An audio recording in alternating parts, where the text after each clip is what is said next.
Okay.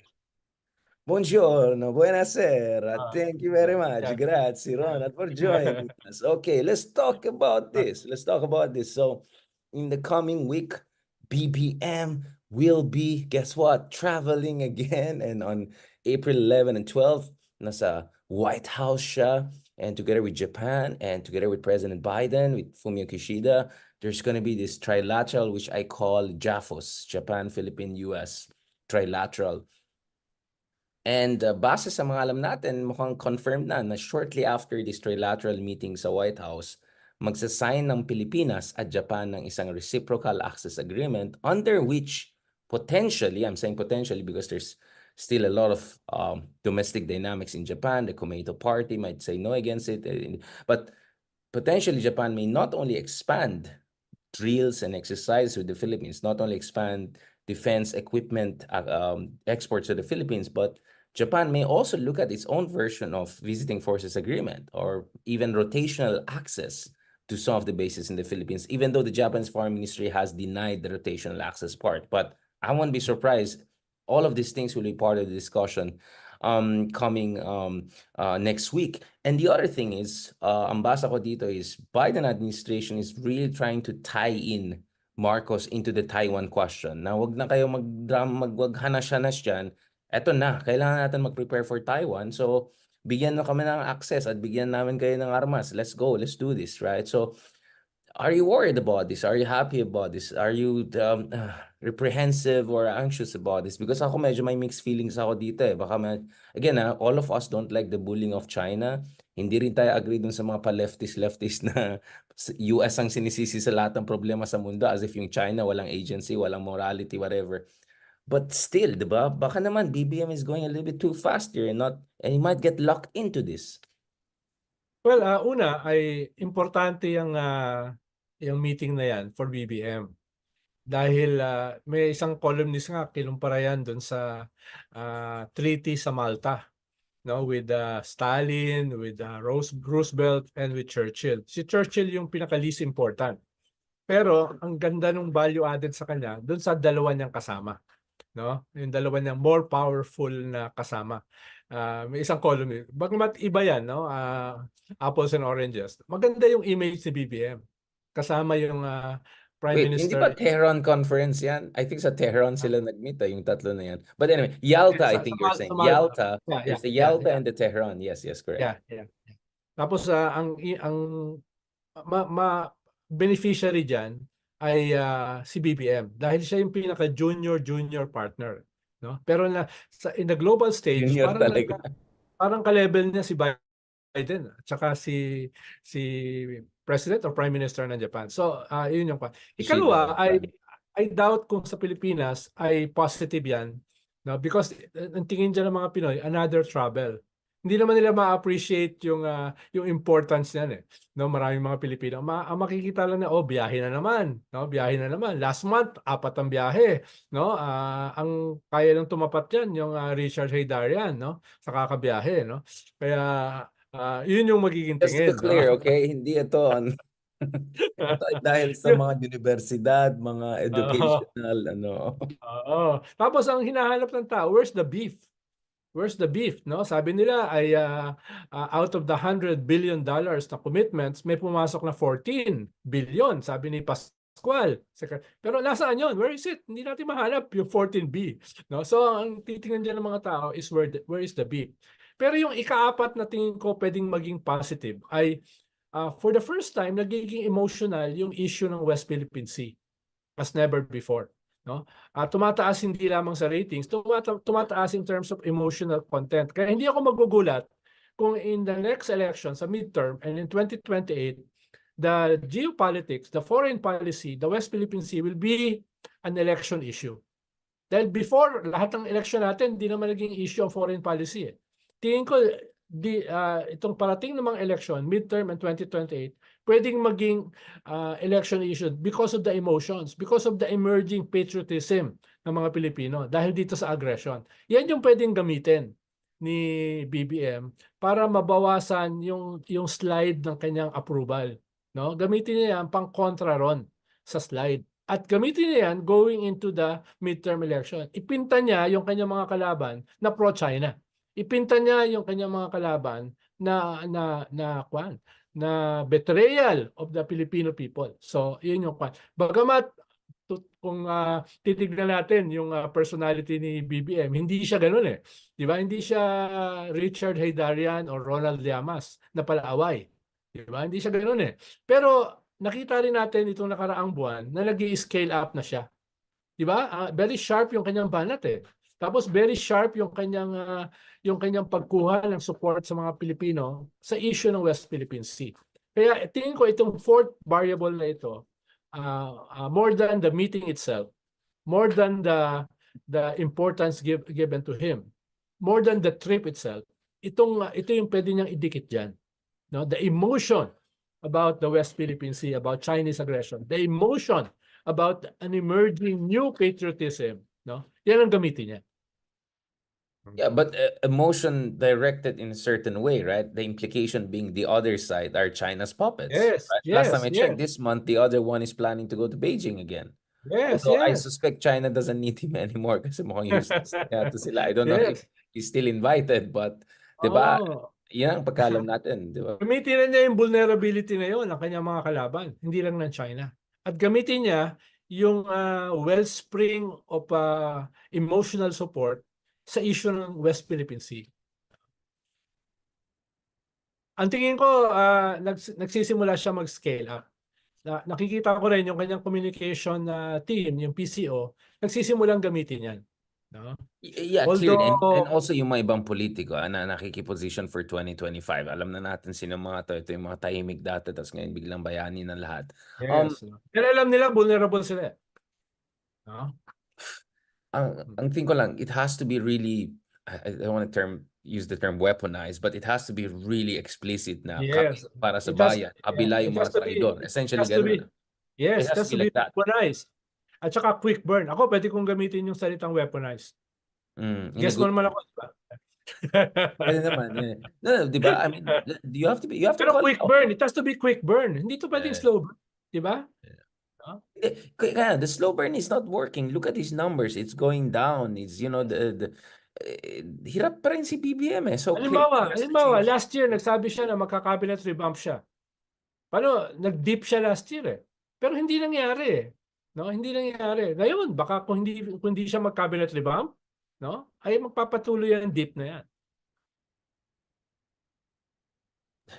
But then again, I mean, going back to this issue of Philippines, Japan, US, ang worry ko na naman, ang mangyayari dito is puro naman boots and bases ang pag-usapan. Yes, yes. Kailangan Yan naman talaga yung natin pera sa economy natin dahil yes. alam mo naman yung banat ng kabila. Ang banat ng kabila, eto naman mga Amerikano, wala naman pera mga yan. Mga Hapon naman, wala na rin mga yan. They have to China put talaga, their China, money where China. their mouth is, 'di ba? They have to put their Exactly. money where their mouth is. Dahil di pa natin nakikita eh. Puro commitments eh. Yung galing dito si Kwan, sino ba 'yan? Secretary of Trade ng US. Yeah, exactly. Yeah, Raimundo, no? Secretary Secretary Raimundo. Mundo, exactly. Yeah. May dala siya na imbis na initially kasi 200 businessmen yun eh. Ang dinala niya 30 including Apple the app, no? At yung 30 na yon hindi manufacturing, no? Kundi siya, no? So wala masyadong impact sa economy. Eh kung ganun yung i-deliver ng US sa atin, medyo kapos. Medyo kapos. Tapos hihimukin tayo na sumama sa Taiwan issue, no? Na hindi united yung Pilipino, no? West Philippine Sea, na-unite tayo. No? Pero sa Taiwan, divisive yan. At pwedeng gamitin ng mga kalaban niya na, yung presidente natin, dadalhin tayo in harm's way.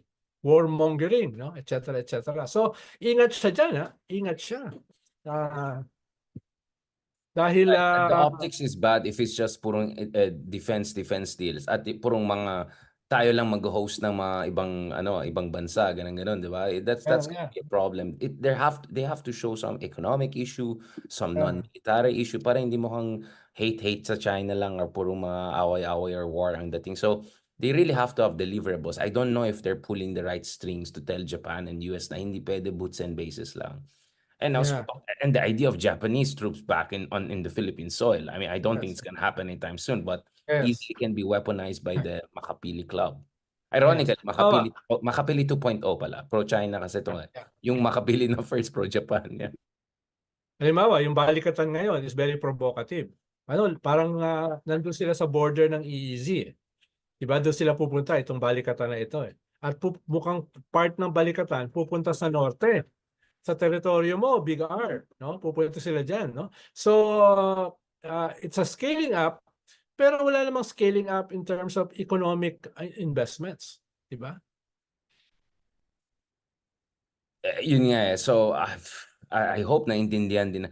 Ang problema ko kasi, yung mindset siguro sa Amerika is, Pilipinas naman, kailangan naman tayo ng mga yan sa military. So, kahit anong bigay natin, Mm. okay naman yan. Tapos yung mga Hapon naman, matagal na namin binibigay yung mga Pilipino. Bahala, pero wala na tayong mabigay. Di ba? Kasi nag-shrink na yung population nila, nag-shrink yung Mm. economy. Di na sila number 3, di na sila Yeah. number 2. May limitasyon din ng Japan. Di They're ba? technically in recession now. Actually, both are recession, Germany and Yeah. Japan, except mas worse yung Japan, kaya nag-bump up yung Germany to number 3. Kaya nga weird ng feelings ng mga Aleman eh. Pababa yung economy nila, pero umakyat yung ranking nila because worse situation ng Japan, di ba? So it's a Yeah, very yeah, weird, yeah, weird yeah. feeling that people are having there. But yun nga, Japan is putting billions of dollars into semiconductors, etc. US is, but yun na naman yung feeling ko, Ronald eh. Pero yung mga investors nila pumunta sa Vietnam, Vietnam, pumunta sa Thailand. India. O Oh, yung mga ganun, wala namang paki sa atin, wala namang paki sa US, hindi, wala namang paki sa mga ginagawang ng China eh, yung iba dyan. Yung Thailand, pro-China yan. India, may pero sarili pag-isip yan. Pero as usually pinag-uusapan natin sa mga previous episodes last year, kailangan din naman ng konting improvement sa ating comparative advantage. Di Yeah. ba? Kailangan din naman natin ng konting, we have to meet halfway. Di ba? Kailangan din natin ng deliverables, no? Ease in doing business. Ang daming pipirmahan, ang daming humihingi, no? Di ba? At least konti man lang infrastructure, no? Mukhang nag-i-improve naman yung ating entry point, yung airport natin, no? Nawala na yung surot. Tsaka yung mga daga, no? Kaya Kaya lang tataas yata yung airport tax na naman natin. oo. Ayan na naman tayo eh. Wala naman libre sa atin. Pag may gumanda, doble yung presyo. Again, Ronald, yun nga, yun ang pinaka-worry ko talaga dito na there has to be really also, I mean, ako ang term ko diyan is strategic scouting, 'di ba? Yung parang sa sports, 'di ba? Yung isa-scout mo yung hindi yung perfect pa, yung may potential pa. Alam mo na kung ilalagay mo ng konting trust and confidence yan. Pero as you correctly pointed out, that talent, that unvarnished talent, that rough diamond also has to do something for itself. Yeah, Which yeah. brings us the ultimate question, Ronald. In a situation when you have a president na his instinct, his temperament, is conflict avoidance, risk averse, and then yung kabinete mo, well, may sariling pag-iisip lahat naman yan. So maybe he should have a hatchet man. Maybe he should have his own kind of a consigliere to really... Yeah. Kasi yun nga, if you want to clean up the system, like kunyari, tingnan mo si Modi, meron siya Amit Shah. Parati may number 2 ang mga ganun tao, yung mga populist na disruptive. Yeah. Si Erdogan may... Ito wala eh. Wala siyang number 2 na hatchet man na can go after oligarchs, can go after drug lords, can do some difficult deals here and there, right? To Yeah, make yeah. some big strategy. Wala siyang ganun eh. Yes, yes. Sabi ko nga previously, 'di ba? Wala siyang tunay na ruling party, 'di ba? Wala siyang tunay na ruling coalition. At wala siyang tunay na political strategist at saka whip, no? Yung talagang ito yung lulusog, no? Ito yung attack dog, 'di ba? Halimbawa, for lack of a better example, parang Atrillanes, 'di ba? Atrillanes na attack dog, 'di ba? Yung gano'n. Wala siyang gano'n eh. Wala yung position for office for political affairs bakante, 'di ba? So lahat wala ka. Wala kang ruling party, wala kang ruling coalition, wala kang political operatives, no? Strategies, etc., no? Baka kayang punuan ni Big R yung ganyang klaseng vacuum. Hello, hello. I cannot... Submit mo na yung CV mo, no? Ayun na naman. Sir Kasi Ronald, naman, baka kunin pa ligadon yan. alam mo Sir Ronald, ewan ko kay Gadon, umaasa na lang siya na gawing 80 senators para may pagkasa siyang pumasok dyan. So, Pero from out of nowhere, di ba? Tahimik siya since na-appoint siya, biglang nagsalita lang something ludicrous, no? Even surprising for a guy like him. Di I ba? mean, there are Talaga levels. naghahanap siya ng importance eh, no? Talagang Kasi di siya it's pinapansin ni President. very pathetic, no? It's very pathetic, no? Usually, yung mga ganyan, yung Middle Ages, no? Yung ganyang klaseng pathetic, ay they fall on their swords. No? They do a seppuku, Ewan ko no? naman Do a to. seppuku, no? Pati yung sword yata nito, medyo palpak din ng sword nito. Pero Sir Ronald, alam mo Oo. naman si BBM snob yan eh. Kung hindi ka sosyalin, na galing sa posh, mga ganun, hindi ka Oo. papansin yan kahit Saka, advisor ka. saka kung sobra kang yabang, tapos wala ka naman laman. Yun lang ang problema. Oo, di ba? Okay na naman magyabang ka, pero yung meron kang wherewithal. Mayabang, yabang mo na nga, no? Wala ka pang laman, no? Eh doon ka sa doghouse.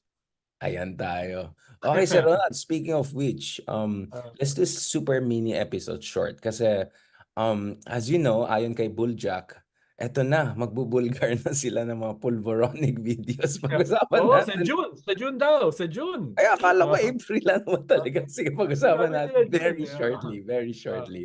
As in Yeah. promise. Nagustuhan niyo ba ang ganitong pagtalakay? Mag-follow sa Informador FB page at mag-subscribe sa Informador YouTube channel. Ang Informador ay nilikha ng mga staff ni Atty. Ricky Tumuturgo, aka Insurrecto, upang lalong lumawak ang inaabot ng pagpapalaganap ng katotohanan at laban